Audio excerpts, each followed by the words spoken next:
کہ جو لوگ یہ کہتے ہیں میلاد کہاں سے ثابت ہے، شب برات کہاں سے ثابت ہے، شب قدر کہاں سے ثابت ہے، تو ہم تو صرف پہلے لفظوں میں صرف اتنا ہی کہتے ہیں یہ تو صرف سنیوں کی قسمت سے ثابت ہے۔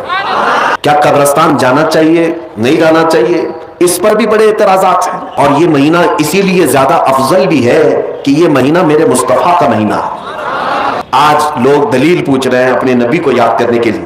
پورے سال میں 5 راتیں ایسی ہیں جس میں دعائیں قبول ہوتی ہیں کہ بریلویوں کی بنائی ہوئی رات ہے۔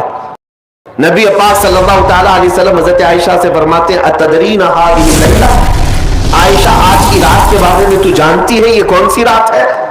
ماں عائشہ صدیقہ نے پوچھا یہ کون سی رات ہے؟ نبی پاک صلی اللہ تعالیٰ علیہ وسلم ارشاد فرماتے ہیں آج کی رات رب ذوالجلال آسمان اول پر نزول فرماتا ہے۔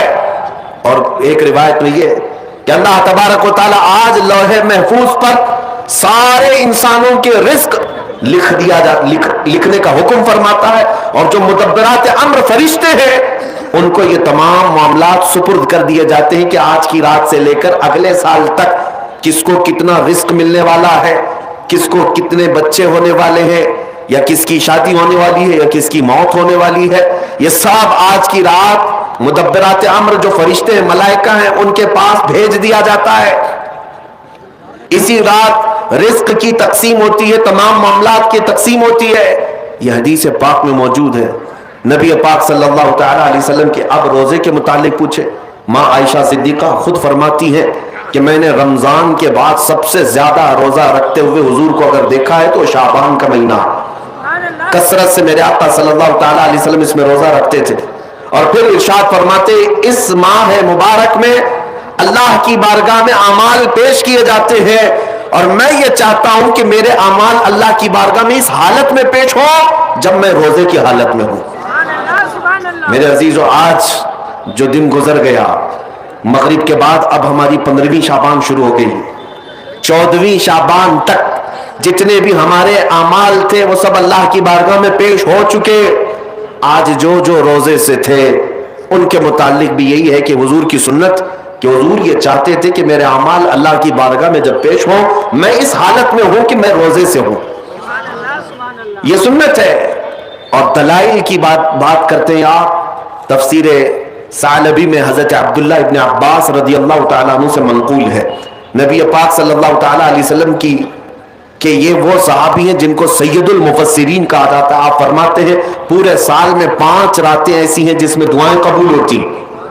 صحابی رسول کی بات کر رہا ہوں، بعض لوگوں کو ایسا لگتا ہوگا کہ یہ بریلویوں کی بنائی ہوئی رات ہے۔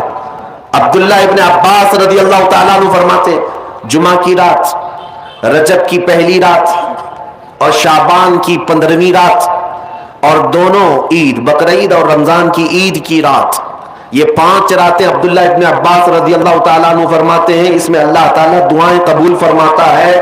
حتیٰ کہ اب میں آپ کو صحائح ستہ میں سے ایک حدیث آپ کے سامنے رکھتا ہوں، سنن ابن ماجہ کی حدیث ہے۔ نبی پاک صلی اللہ تعالیٰ علیہ وسلم ارشاد فرماتے ہیں جب شعبان کا مہینہ داخل ہو جائے تو اس کی راتوں کو کھڑے ہو جایا کرو اور اس کے دنوں میں روزے رکھا کرو۔ جس کو دلیل کی ضرورت ہے وہ ہم سے پوچھے۔ سنن ابن ماجہ کی حدیث، حضور پاک صلی اللہ علیہ وسلم نے ارشاد فرمایا اذا دخل شہر شعبان فقوموا لیلہا وصوموا نہارہا، جب شعبان کا مہینہ آ جائے تو اس کی راتوں میں قیام کرو اور اس کے دنوں میں روزے رکھو۔ اس میں خصوصیت تو نہیں ہے کوئی بھی، پورے شعبان کے لیے حضور نے فرمایا۔ بعض لوگ یہ کہتے ہیں کہ پھر اس کو 15 کو ہی خاص کیوں کرتے ہیں آپ، 15 کو ہی کیوں خاص کرتے ہیں؟ ان کو پہلا جواب تو یہ ہے میاں ٹھیک ہے ہم 15 کو خاص کرتے ہیں، آپ خاص مت کرو، پورا مہینہ رکھ لو، آپ پورا مہینہ رکھ لو، حضور کی سنت ہے۔ ان کو رکھنا بھی نہیں ہے اور کسی کو رکھنے دینا بھی نہیں ہے۔ یہ کام کس کا ہے؟ ابلیس لعین کا ہے، یہ شیطان مردود کا ہے۔ اسی لیے میرے عزیزوں دلائل بہت سارے ہیں۔ جامع ترمذی کی حدیث میں آپ کے سامنے عرض کر رہا تھا، اور تفسیر ساوی علی جلالین ایک روایت میں آپ کے سامنے پیش کرتا ہوں۔ شعبان کی عظمت کیا ہے سنیے، اس میں جو روایت ہے تفسیر ساوی میں فرماتے ہیں کہ رسول کریم صلی اللہ علیہ وسلم 13 شعبان کی رات کو کھڑے ہوئے، اور یہ مہینہ اسی لیے زیادہ افضل بھی ہے کہ یہ مہینہ میرے مصطفیٰ کا مہینہ ہے۔ اور یہ سرکار غوث پاک رضی اللہ تعالیٰ عنہ کا فرمان غنیت الطالبین میں ہے کہ شعبان کا مہینہ رسول اللہ کا مہینہ ہے، کثرت سے اس میں اپنے رسول کو یاد کرو۔ اب میں آپ کو بتا رہا ہوں جو روایت تفسیر الساوی میں ہے، 13ویں شعبان کو نبی پاک صلی اللہ علیہ وسلم رات میں کھڑے ہوئے اور کیا کیا توجہ، آج لوگ دلیل پوچھ رہے ہیں اپنے نبی کو یاد کرنے کے لیے۔ 13ویں شعبان کو میرے آقا کھڑے ہوئے اور رات بھر مولا کریم کی بارگاہ میں یہ عرض کرنے لگے، مولا میری امت کی بخشش میرے حوالے فرما دے۔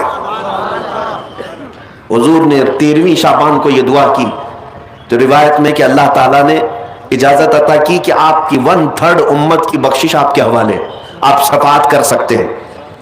1/3 1/3 امت کی سفارش آپ کر سکتے ہیں۔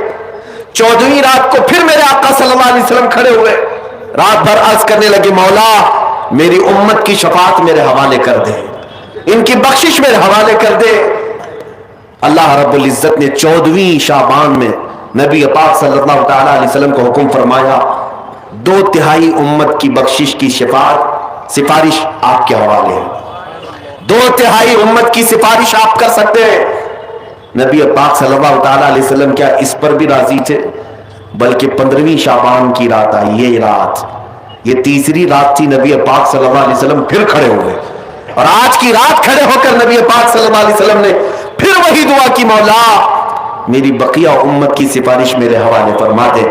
آج کی رات رب ذوالجلال نے اپنی رحمت کے پورے دروازے کھول دیے اور ارشاد فرمایا، اے محبوب آپ کی پوری امت کی سفارش آپ کے حوالے ہے، سوائے اس مشرک کے، سوائے اس کافر کے جو آپ سے منہ پھیر کر بھاگتا ہے، اس کی سفارش آپ کے حوالے نہیں، اس کا حساب تو اللہ قیامت کے دن خدا لے گا۔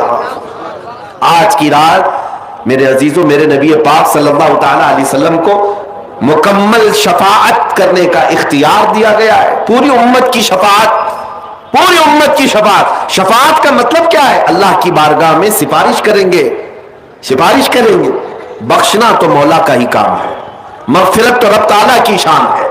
اب سنیے حضرت عبداللہ ابن عباس رضی اللہ تعالیٰ عنہ سے منقول جو حدیث میں نے آپ کو بتائی، 5 راتیں جو دعاؤں کی قبولیت کی ہیں، اسی طرح آپ سے ایک اور روایت ہے، آپ نے فرمایا کہ آج کی رات اللہ تبارک و تعالی اتنے لوگوں کو معاف فرماتا ہے، یہ ترمذی کی حدیث ہے، اتنے لوگوں کو معاف فرماتا ہے کہ بنو کلب ایک قبیلہ تھا جس کی بکریوں کے بال ہیں، اتنے لوگوں کو اللہ جہنم سے آزاد فرماتا ہے۔ یہ ساری حدیثیں پڑھنا چاہیں تو کتابوں میں موجود ہیں، میں آپ کو صرف چکھا رہا ہوں اس لیے کہ آپ بھی یاد نہیں رکھیں گے۔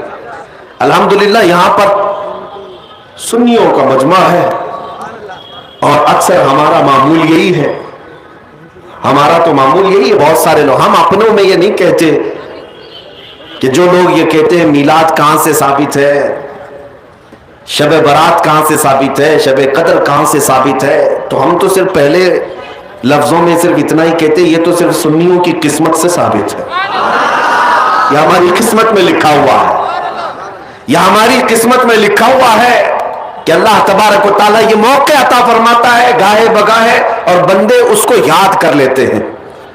عزیزان گرامی اوقات، اور ایک حدیث، کیا قبرستان جانا چاہیے نہیں جانا چاہیے، اس پر بھی بڑے اعتراضات ہیں۔